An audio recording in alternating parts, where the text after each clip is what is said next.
Brother wore a mask to scare my girlfriend while she slept, triggering her sleep disorder. She had to kid him in self-defense, and now my family is demanding I break up with her.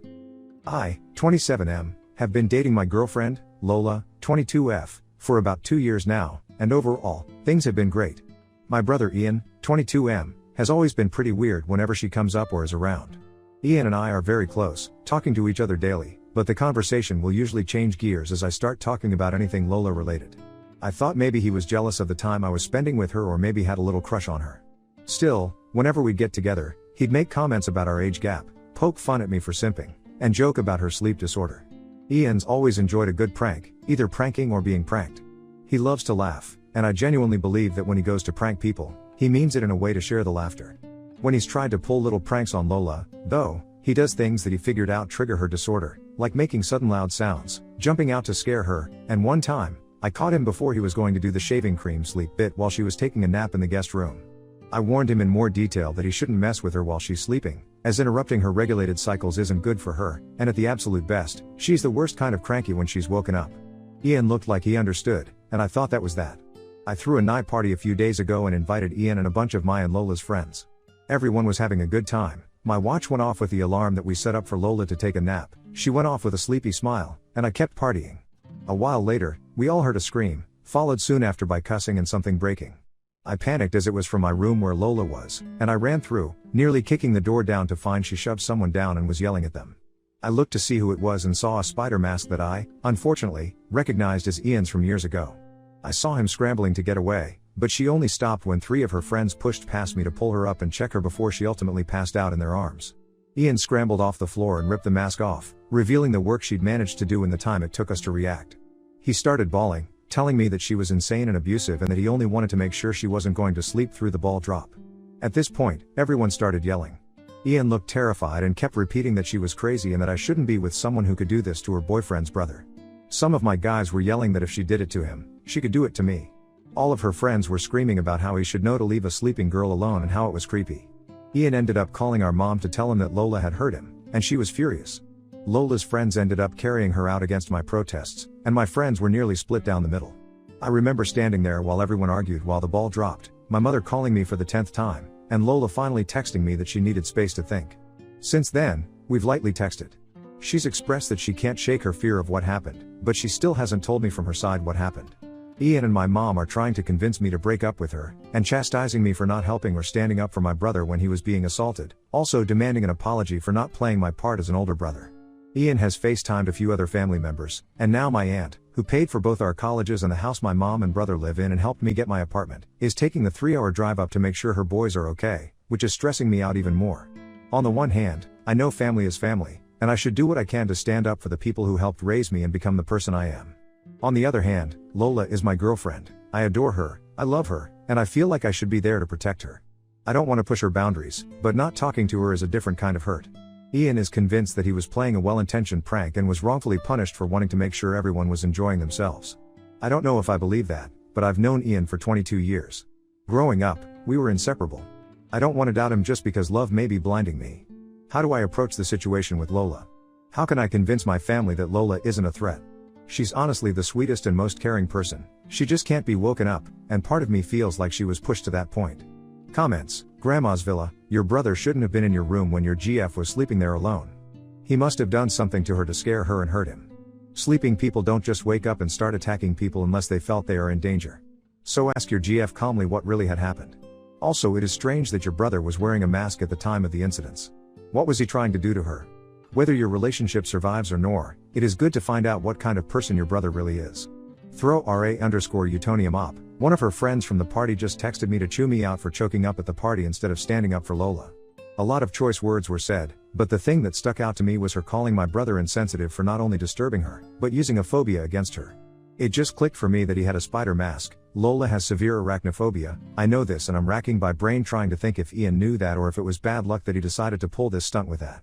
Enthusiasm low 3388. Not sure what advice you are looking for, but your brother sounds like he is a 9-year-old. Dude is worried about y'all's age gap. Maybe he needs to be more concerned about his maturity. No one thinks pranks are funny, especially the person being pranked.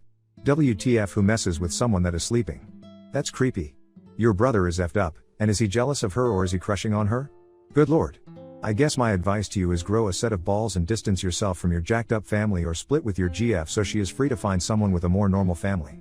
1 Ambition 1558, good God man, your brother scared the hell out of your GF and is trying to get ahead of the story before he can come out looking like the bad guy, because he knows he's in the wrong. He knew better, what he did was premeditated and cruel, and he suffered the consequences. But so did Lola. She wasn't all the way conscious and she was sent into fight or flight, her brain was trying to keep her safe in a triggering situation. Call off the flying monkeys and stand up for your girlfriend who you state is a lovely person. And ask for her forgiveness, because that sounds like a terrible way to ring in the new year, and she should have had your support from the get-go. More info, after my dad left, everyone on my mom's side came together to help her get back on her feet. After she lost her house and was on the brink of losing her kids, too, my mom had my sister and me young, and unfortunately, she couldn't finish high school taking care of young twins, with my grandmother dying soon after. My aunts and extended family all came together to help raise us, get my mom the help she needed, make sure we had what we needed for school life, and really saved us from not just homelessness, but worse. I have such high respect for my family because I know what they did for me. My aunt personally tutored me after I was diagnosed with a learning disability, and it was because of her that I made it to graduation, let alone college. I joked that I wanted to be like her when I grew up. And now, to know that the same people that I owe my very life now to are upset with a choice I made has made me so incredibly anxious. I freeze up thinking about it just like I froze up in that room, and I don't know what to do. I love her, I know I do. I'm flustered. Edit. Thank you to everyone who has shared their advice and opinions in comments and DMs, even the more blunt and rude ones, letting me know that in not acting, I was hurting my girlfriend as well. She called me a few minutes ago, and I was so happy to hear her voice. I'm still crying from getting to. She sounded quiet, not like her usual bubbly self, and she didn't say much other than to ask if I was okay and if we could talk tomorrow. I wanted nothing more than to keep talking to her. I apologized over and over, but she thanked me for apologizing and kept changing the subject to where I wanted to meet her tomorrow. We decided on this nice crepe and tea place she likes, one of our first date spots, and then she hung up. I know now that I can't stay impartial. My aunt's going to be at my mom's soon, and I've been pacing my living room, thinking of how I'm going to approach this with my family. I don't want to be rude, but I won't let my tone or language stop me from doing what I should have done in the first place. Ian has given a lot of excuses, but none of them make up for the fact that he's put her through and that I let slide for no good reason. After hearing her voice and how down she sounded, I felt ready for war. She might break up with me, and after reading all of your comments, I'm disgusted with my actions, and I'd leave me too. Update, to everyone who has reached out to me with advice on how I can learn from this shitstorm, thank you. To everyone who has helped me understand that just because family has done a lot for you, it does not mean you're indebted to them and can't have an opinion or life of my own, thank you. To everyone that has reached out to me telling me that I'm such an idiot, I suck as a boyfriend, they hope Lola leaves me, they wish she beat both of us up, thank you. A lot happened yesterday, and frankly, I don't have time to get into everything with police and packing to deal with, but I'll tell you as much as I can. In short, while a lot of you advised me to wait for Lola to tell me her side before I confront my family, they all came over to my apartment yesterday morning while I was writing out a list of questions for them. I was supposed to go over the night before, but I texted them saying I needed time and asked if we could meet later today. They obviously didn't like that and showed up unannounced. The fighting started almost immediately, and I was initially thrown off by them being there, but I matched the energy and started yelling back at them for their predatory and enabling behavior of Ian and how I couldn't believe they'd side with him. My aunt got in my face about disrespect, while my mom cried, and my brother cussed me out, but I yelled back at them that if they genuinely believed Lola was the problem, then they were victim-blaming idiots and that I wanted nothing more than to do with. My mom kept crying, but I got my aunt's attention with the computer, and she got close to look at the screen. I was going through comments to write up all the questions. After a minute, she turned back to us, really my brother, and said, "What is this?" I explained what Reddit was and that I'd posted for help. Ian then stopped comforting mom and pushed past me to get to the computer, asking what right I had sharing family business on the internet. My aunt stopped him and asked, "Why didn't you tell us you were alone with her? You never told me she was sleeping." To say all hell broke loose would be an understatement. Like a switch, my mom almost immediately stopped loudly crying and looked over at my aunt, confused. Ian started shaking his head and reiterating his version of the story, which, listening to it, was infuriatingly off. I'd figured out that not only did he tell mom and our extended family a version of the story in which Lola was all too violent with him when he jumped from behind a door to give her a little spook, but he left out the details that put him in any bad light. I started yelling again, calling him a liar, but he started crying and called me a liar who was just trying to lie for my girlfriend.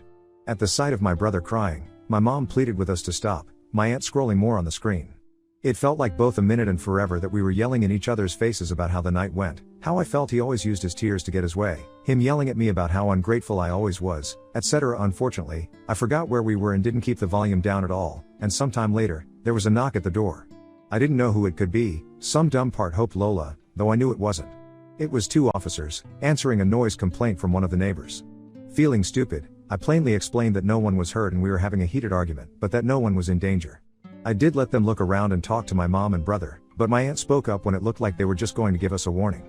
Actually, I think it's good that you're here. My nephew has something he'd like to report. She motioned to Ian, whose eyes looked quickly between her and the officers. My aunt still looked as angry as when she first arrived, but she was glaring at Ian. You know, hypothetically, if someone touches or hits you without permission or justified reason, that's something you can and should report. Is there anything you want to say? There was silence, eyes moving to everyone around the room. My aunt didn't look like she was encouraging him to report. It hit me that she was calling him out. I stared at him, his eyes were bulging, and he looked as panicked as the other night when he had been trying to get away from Lola. One of the officers asked if everything was alright, and like clockwork, Ian started bawling his eyes out. My mom asked him what was wrong. I told her she had to stop babying him. He's been lying to you guys, and my aunt asked him again if he had anything to report. You were up in arms against this girl this morning. Where'd all that fire go? Did she hit you or not? It took a while of us pushing him, but he finally admitted to the room that he didn't have anything to report because he didn't feel like she'd be rightly prosecuted. His next story sounded closer to the one I knew, where he admitted to knowing Lola had gone to sleep and wanted to scare her so she'd wake up, that he put on a mask. He said he knew she found them creepy, and that there was no one else in the room with them. He couldn't get any of our friends to agree to the prank, so he did it himself. He said he started making sounds against the wall. The bed was against the wall and then got close to screaming in her face. He said she woke up and surprised him because he thought the stress and panic would cause her to scream or hide, but she went for his throat instead. He described his beating to everyone in the room, some of which I saw had the officers look at each other and then back at him. That's when I pushed the door in, and you know the rest. I'm sure if the police weren't there, I would have hit him. I know I would have. My mom started crying even more when he said she was sleeping, a fact that changed his entire story. My aunt chewed him out, everyone scolding him for his stupidity and asshole behavior. At the same time, the officers explained that it sounded like if what he said was true, Lola acted in self-defense, and that not only was what he did juvenile, but one of the officers asked my mom's permission to question him more as his behavior was concerning. They wanted to make sure he wasn't a danger to himself or others. My aunt and I told the cops he was 22 at the same time, an adult, and they didn't need her permission. He looks a lot younger than he is. Upon hearing his age, one of the officers sat down with him and asked him to talk through his thought process, and the other officer explained to my mom and aunt that Lola could press charges, given Ian's story. My aunt still looked pissed while my mom cried about being confused and over her baby. My mom literally looked at me and said she didn't understand how her baby could do this. I already knew I was deep in the bullshit of this family, but I realized that I couldn't grow in the earth that poisoned me, and I needed to get away if I was actually going to get better and stay better. My mom kept fussing with my aunt and another uncle on the phone, crying over the drama, while I texted a friend of mine who lives across the city to ask if I could stay with him. I was feeling overwhelmed with all of them and didn't want to be within a few minutes of the source of the problem. I also wanted to give myself space to think and understand with a clear head. My aunt saw me in my room doing this, but she didn't stop me. She only asked me if I'd spoken to Lola about this, and I told her I hadn't yet, but I had plans to later on. She told me she was sorry for believing my brother without listening to any other account and that she hoped Lola was okay. So then it was just me in the apartment. The cops left after taking a statement from my brother and me. My mom left with my brother, still crying, my brother calling me an asshole, the world's worst brother, and my aunt hugged me, apologizing again for how she and her sister acted and told me that I don't owe her anything, but that she'd like to know that Lola's okay. With everyone gone, I went to my friend's house, and I'll be there until further notice. He couldn't make it to the party, but he had heard about it from multiple people. As far as Lola, yes, we did meet. As excited as I was to see her, I knew that most of you were telling me she was going to break up with me, so I'd been preparing for that. Whether I ended up single or not, I wanted to make sure she was okay above all. I know I don't deserve her as a girlfriend, and I'd much rather she not be with me if it meant she was safe. She brought a friend with her, and we all sat and talked. I showed them both the Reddit post, and Lola has asked that I not share any more information about her until she feels ready herself. She approved the information I'm giving you. She did, however, read a lot of the commenters worried about her and wanted me to express to you all that, while upset, hurt, and with mixed up emotions, she is overall okay. She doesn't like that I posted about her without at least giving her a heads up, but after I offered to take the post down, she only asked that I give her time and leave her personal life and her opinions out of anything beyond what I've already said here until she says otherwise. In short, she did break up with me, and when I told her about the police telling us that she could press charges, her friend laughed and told me that they were more than aware. She thanked everyone for their concern and told me she really hoped we both learned from this. So yeah, unless I'm forgetting something, that's all I have right now. My mom has been calling and texting me, telling me that this whole ordeal has made Ian and her a wreck, and she can't believe I'd let a girl do this to us. I blocked my brother right after he left my apartment, and I just blocked her. My aunt has let me know she'll talk to her, but I don't know how that's going to go. I understand that it isn't what everyone wants, but none of this is anything I want, either. To everyone who has nothing but bad things to say about me, I get it, I'm an asshole. I appreciate any advice I've been given. I'm going to be taking a break from not only the BS in my life but this Reddit stuff too. I know I have a lot of growing to do, and I can't do that in this environment. Thank you again to everyone. Now on to the next story. Story 2. Caught my wife sleeping with our daughter's boyfriend in our vacation home basement. Now we're divorcing, and daughter wants nothing to do with her mom. My wife and I had been married for 25 years before we got divorced. We had our struggles, but we always managed to work through everything and come out stronger. Neither of us wanted children when we got together.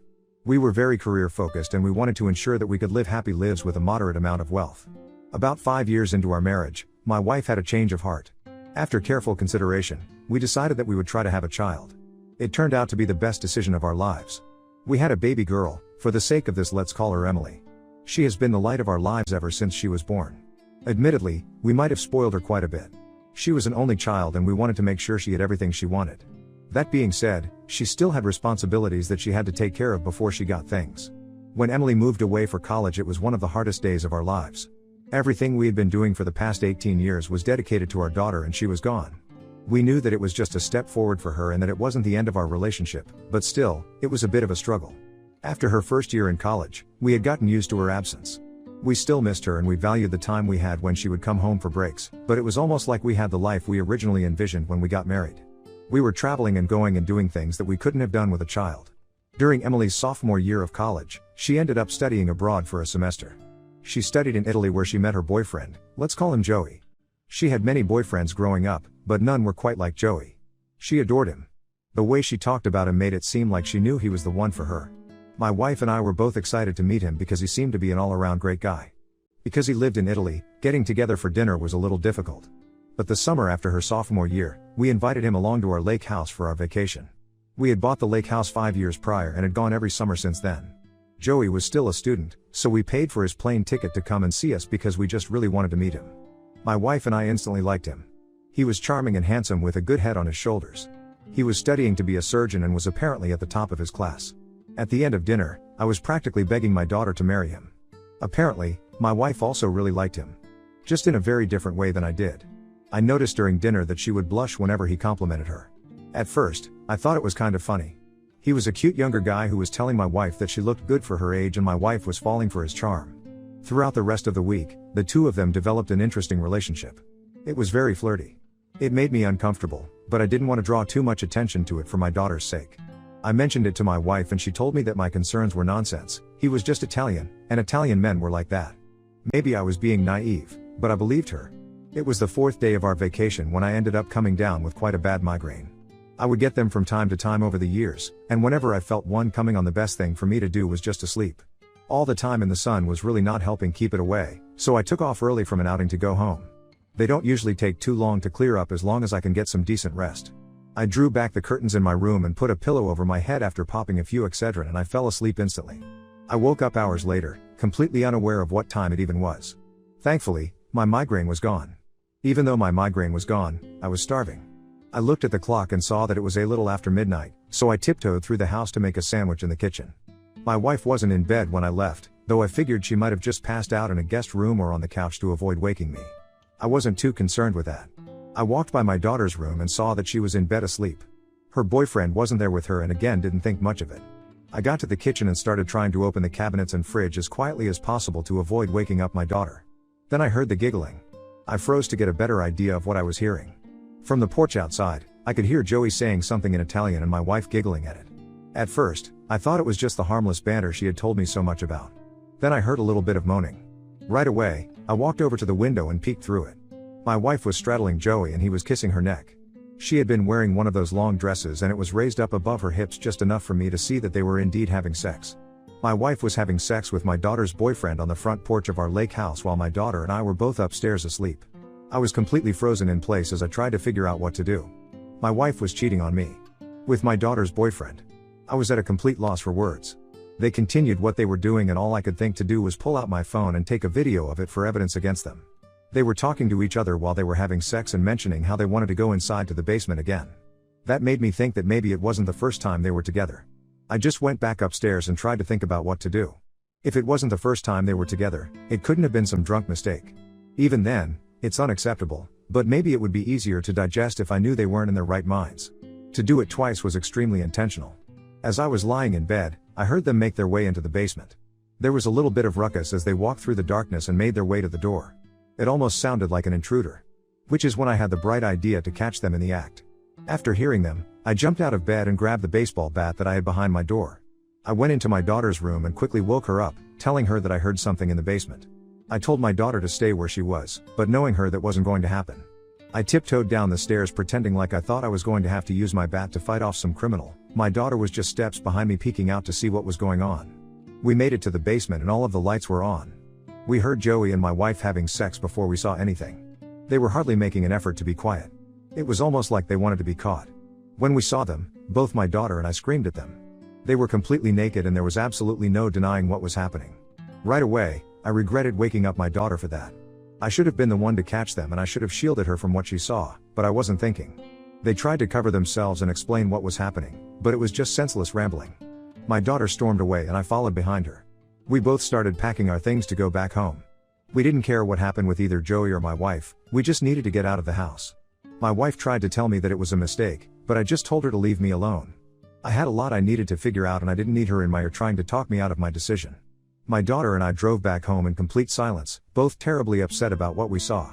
When I got home, I started looking into divorce attorneys. My daughter helped me look. After a few hours in the morning, we sat down together and had a conversation. She was mortified by what she saw and she didn't think she was ever going to be able to look at her mother again, much less have a relationship with her. What I didn't know was that my daughter had spoken to my wife just a couple of days before about how much she loved Joey. They had been talking about marriage and she thought it was a possibility for her. They had been considering marriage after she graduated. I was heartbroken for my daughter and completely furious with my wife. Cheating is never okay, but cheating with your own daughter's partner is disgusting. I went through with the divorce. My wife and I both worked and we split all of the bills evenly for everything, so in the divorce everything was evenly divided. To this day, my daughter doesn't talk to her mother. What she did was completely unforgivable and I can't blame her one bit for avoiding her.